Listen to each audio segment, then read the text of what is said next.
ایک مرتبہ حضرت عیسیٰ علیہ السلام ایک قبرستان کے قریب سے گزر رہے تھے تو اس قبرستان میں ایک شخص ایک قبر کے پاس بیٹھ کر زوروں کو تار رو رہا تھا۔ یہ دیکھ کر آپ علیہ السلام نے پوچھا، تم کیوں رو رہے ہو؟ تمہارے رونے کی وجہ کیا ہے؟ تو وہ شخص کہنے لگا، میری بیوی کی قبر ہے یہ میرے چچا کی بیٹی تھی اور مجھے اس سے بہت پیار تھا، اس کی جدائی برداشت نہیں کر سکتا میں۔ تو حضرت عیسیٰ علیہ السلام نے فرمایا، کیا تم چاہتے ہو کہ اس کو تمہارے لیے زندہ کر دوں؟ تو اس نے عرض کیا، ہاں حضور، میں یہی چاہتا ہوں۔ چنانچہ حضرت عیسیٰ علیہ السلام نے اس قبر کے مردے کو آواز دی کہ اللہ کے حکم سے اٹھ جاؤ۔ آپ کا یہ کہنا تھا کہ فوراً قبر پھٹ گئی اور وہاں سے ایک حبشی غلام باہر نکلا جس پر آگ کے شعلے جھڑک رہے تھے۔ اس نے حضرت عیسیٰ علیہ السلام کو دیکھا اور آواز بلند کہا، لا الہ الا اللہ عیسیٰ روح اللہ۔ تو آگ فوراً بجھ گئی۔ تو اس شخص نے کہا، مجھ سے غلطی ہو گئی، یہ قبر میری بیوی کی نہیں ہے بلکہ دوسری ہے۔ یہ سن کر آپ علیہ السلام نے فرمایا، حبشی غلام کو حکم دیا کہ تم اپنی قبر میں واپس چلے جاؤ۔ چنانچہ وہ مردہ ہو کر اپنی قبر میں واپس چلا گیا۔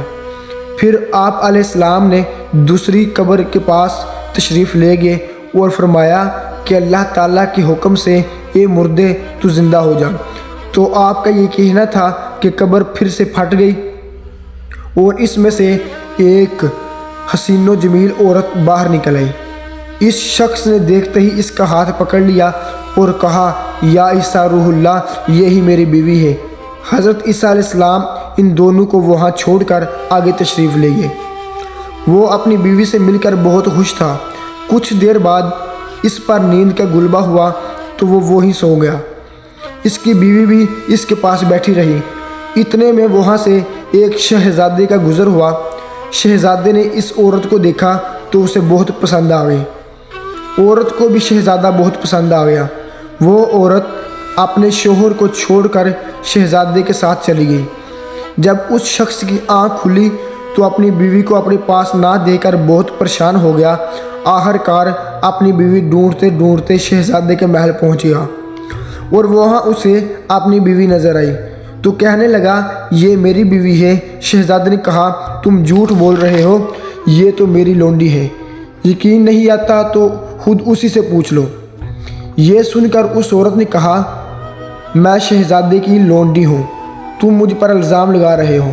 اتفاقاً حضرت عیسیٰ علیہ السلام بھی وہاں تشریف لے گئے تو حضرت عیسیٰ علیہ السلام کے پوچھنے پر وہ عورت کہنے لگی، یا روح اللہ، یہ شخص جھوٹ بول رہا ہے، میں تو اس شہزادے کی لونڈی ہوں۔ حضرت عیسیٰ علیہ السلام نے فرمایا، کیا تم وہ عورت نہیں جس کو میں نے اللہ تعالیٰ کے حکم سے زندہ کیا تھا؟ عورت نے کہا، یا روح اللہ، با خدا میں وہ نہیں ہوں۔ اس کے بعد آپ علیہ السلام نے فرمایا، جو جان خدا کے حکم سے میں نے تم کو دی ہے اس کو واپس کر دے۔ یہ سنتے ہی وہ عورت پھر سے مردہ ہو کر زمین پر گر پڑی۔ پھر حضرت عیسیٰ علیہ السلام نے فرمایا، جو شخص ایسے آدمی کو دیکھنا چاہے جو کافر ہو کر مرا تھا مگر زندہ ہو کر ایمان لایا تو وہ حبشی غلام کو دیکھ لے جو ایمان کی حالت میں مرا ہے، اور جو کوئی ایسے شخص کو دیکھنا چاہے جو مومن ہو کر مرا تھا پھر اللہ نے اس کو زندہ کیا اور وہ کافر ہو کر حالت کفر میں مر گیا تو وہ اس عورت کو دیکھ لے۔ اس کے بعد اس اسرائیلی شخص نے قسم کھائی کہ میں اب کوئی نکاح نہیں کروں گا اور جنگل کی طرف نکل گیا، جہاں اللہ تعالیٰ کی عبادت میں مشغول رہ کر اس کا انتقال ہو گیا۔ نبی سے فرما برداری کا نام ہی ایمان ہے اور نبی سے نافرمانی کا نام ہی بے ایمانی ہے۔ اللہ تعالیٰ سے دعا ہے، اے پروردگار، تو ہمیں مرتے دم تک پیارے نبی صلی اللہ علیہ وآلہ وسلم کا فرما بردار بنا کر رکھنا اور حالت ایمان میں اس دنیا کو چھوڑنے کی توفیق عطا فرما۔ آمین ثم آمین۔